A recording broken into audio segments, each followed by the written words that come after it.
सफ़ेद लोबिया की इतनी मज़ेदार रेसिपी लेकर आई हूँ कि गारंटी है अगर आपने इसको एक बार बना लिया तो हफ्ते में तो एक बार आप इसको ज़रूर बनाएंगे। सफ़ेद लोबिया बहुत ज़्यादा फ़ायदेमंद होता है, अंडे से ज़्यादा प्रोटीन होता है, जिस्म की 1000 बीमारियाँ इस सफ़ेद लोबिया से ख़त्म हो जाती हैं। ये सारी दालों में सबसे ज़्यादा फ़ायदेमंद है।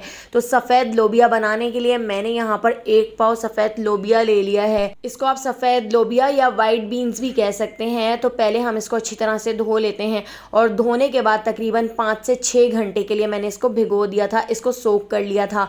तो देखिए भिगोने के बाद ये इस तरह से थोड़ा सा फूल गया है और जब मैं इसको इस तरह तोड़ रही हूँ तो ये बहुत ही आसानी से ब्रेक हो रहा है। सोक करने के बाद अब हम इसको बॉईल कर लेते हैं। तो एक बार फिर मैंने इसका पानी फेंक दिया है और 2 गिलास पानी मैं इसके अंदर ऐड कर देती हूँ और हाफ़ टी स्पून नमक ऐड करके हम इसको पतीली में ही बॉईल कर लेंगे।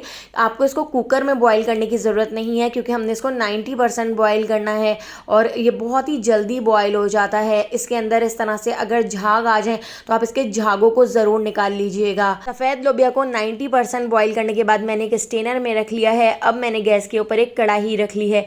कढ़ाई के अंदर 1/4 कप मैंने कुकिंग ऑयल ऐड कर दिया है और इसके अंदर हम ऐड कर देते हैं 2 मीडियम साइज़ की प्याज जो इस तरह से बारीक चॉप कर ली है। तो प्याज को इस तरह आप बारीक चॉप करके ऐड कीजिएगा, बहुत जल्दी इसके अंदर घुल जाएगी। प्याज ऐड करके प्याज को हमने बहुत अच्छी तरह से फ्राई करना है। हमने प्याज को गोल्डन ब्राउन होने तक फ्राई करना है। इसके साथ ही कुछ खड़े मसाले हम इसके अंदर ऐड कर देते हैं। तो 1 टीस्पून मैंने इसमें ज़ीरा ऐड कर दिया है। 2 से 3 छोटे छोटे दालचीनी के टुकड़े हम इसके अंदर ऐड कर देते हैं। इसके साथ ही 1 बड़ी इलायची मैंने इसके अंदर ऐड कर दी है और 5 से 6 लौंग ऐड कर दी हैं। तो इन खड़े मसालों को ऐड करके इनको भी हम अच्छी तरह से प्याज के साथ फ्राई कर लेते हैं। जितनी देर हमारी प्याज गोल्डन ब्राउन होने तक फ्राई हो रही है उतनी देर आप देख सकते हैं मैंने यहाँ पर 2 बड़े साइज़ के टमाटर ले लिए हैं और मैंने यहाँ पर ले ली हैं 4 हरी मिर्चें। तो इन दोनों चीज़ों को मैं ब्लेंडर जग के अंदर ऐड कर देती हूँ और बिल्कुल थोड़े से पानी के साथ हम इनको पीस लेते हैं। इनका पेस्ट बना के तैयार कर लेते हैं। टमाटर और हरी मिर्चों की प्यूरी बनाकर हम साइड पर रख देते हैं। अब देखिए यहाँ पर हमारी जो प्याज है वो भी कितनी अच्छी तरह से फ्राई हो चुकी है। प्याज का कलर इस तरह से गोल्डन सा हो चुका है। इस तरह से जब आप बनाएंगे तो आपके लोबिया का जो सालन होगा उसका कलर बहुत अच्छा आएगा। इसके साथ ही 2 टेबल स्पून लहसुन अदरक का पेस्ट ऐड करके इसको भी 10 से 12 सेकंड में प्याज के साथ फ्राई कर लेती हूँ और इसके साथ ही हम इसके अंदर टमाटर और हरी मिर्चों वाली प्यूरी ऐड कर देंगे और इसमें कुछ मसाले ऐड करेंगे। तो दोस्तों यहाँ पर मैं आपको याद दिलाती चलूँ, अगर आपको मेरी रेसिपी अच्छी लग रही है तो लाइक करना बिल्कुल भी मत भूलिएगा और अगर रेसिपी अच्छी नहीं लग रही है तो आप इसको डिसलाइक भी कर सकते हैं और मुझे कमेंट करके ज़रूर बताइएगा कि आप मुझे किस सिटी और किस कंट्री से देख रहे हैं ताकि मैं आपका थैंक्स कर सकूं।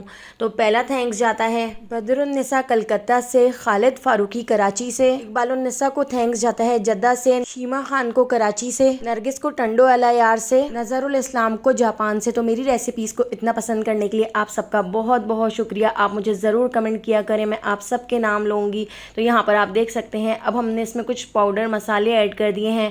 हाफ़ टी स्पून नमक, हाफ़ टी स्पून लाल पिसी हुई मिर्चें, हाफ़ टी स्पून लाल कुटी हुई मिर्चें, हाफ़ टी स्पून हल्दी पाउडर और 1 टीस्पून मैंने इसमें पिसा हुआ धनिया ऐड कर दिया है।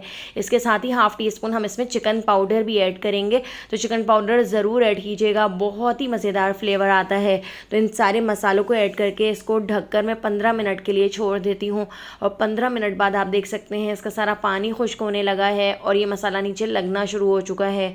तो थोड़ा थोड़ा पानी ऐड करके हम इसको 2 से 3 बार अच्छी तरह से भून लेंगे। जितना अच्छा ये मसाला भुना हुआ होगा उतने ही मज़ेदार आपके सफ़ेद लोबिया का सालन बनकर तैयार होगा। तो देखिए यहाँ पर मैंने इसको बहुत अच्छी तरह से भून लिया है और ये मसाला नीचे लगना शुरू हो चुका है। इसका साइडों से ऑयल ऊपर आ चुका है और इसका सारा पानी खुश्क हो चुका है। तो जब आप इसको बहुत अच्छी तरह से भून लें तो उसके बाद अब हम इसके अंदर ऐड कर देते हैं सफ़ेद लोबिया जो हमने पहले ही बॉयल करके रख लिए थे। तो यहाँ पर देखिए कितनी अच्छी तरह से सॉफ़्ट हो चुके हैं। तो पतीली के अंदर भी ये आधे घंटे में बहुत अच्छी तरह सॉफ़्ट हो जाते हैं, इसलिए आपको इसको कुकर में बनाने की ज़रूरत नहीं है। सफ़ेद लोबिया ऐड करके हम इसको भी अच्छी तरह से मिक्स कर लेते हैं और अब हम इसके अंदर ऐड करेंगे पानी। तो आपने जितनी ग्रेवी रखनी है उसी हिसाब से आप इसके अंदर पानी ऐड कर सकते हैं।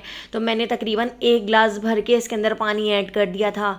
पानी ऐड करके हम इसको अच्छी तरह से मिक्स कर लेते हैं और इसको मैंने 1 उबाल आने तक पका लिया था। इसके साथ ही हाफ़ टी स्पून पिसा हुआ गरम मसाला मैंने इसमें ऐड कर दिया है और गरम मसाले को भी हम इसके अंदर अच्छी तरह से मिक्स कर लेते हैं। अच्छा, मेरे घर में इसके अंदर आलू खाए जाते हैं तो मैंने इसके अंदर 2 छोटे साइज़ के आलू भी ऐड कर दिए हैं छोटे छोटे इस तरह से कट करके।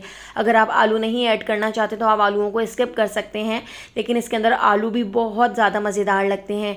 तो इसको कवर करके लो फ्लेम पर 15 मिनट के लिए छोड़ दिया था। तो इस तरह आलू भी हमारे गल चुके हैं। अब इसके अंदर हम ऐड कर देते हैं आधा बंच बारीक कटा हुआ हरा धनिया, और हरे धनिए को भी मैंने इसके अंदर अच्छी तरह से मिक्स कर लिया है। लो फ्लेम पर 2 मिनट के लिए मैंने कवर करके छोड़ दिया था। इस तरह सरफेस पर सारा ऑयल आ गया था। अब हम इसको डिश आउट कर लेते हैं। तो एक बार आप अपने घर में ये बहुत ही टेस्टी, बहुत ही मज़ेदार सफ़ेद लोबिया ज़रूर बना के तैयार कीजिएगा, आपको बहुत पसंद आएगा। रेसिपी पसंद आई हो तो लाइक, शेयर और सब्सक्राइब करना बिल्कुल भी मत भूलिएगा, और बेल आइकन के नोटिफिकेशन को ज़रूर ऑन कीजिएगा। फेसबुक, टिकटॉक या यूट्यूब पे देख रहे हैं तो मेरे चैनल को फॉलो ज़रूर कर लीजिएगा, वहाँ पर भी डेली बहुत ही मज़ेदार सी रेसिपीज़ शेयर करती रहती हूँ।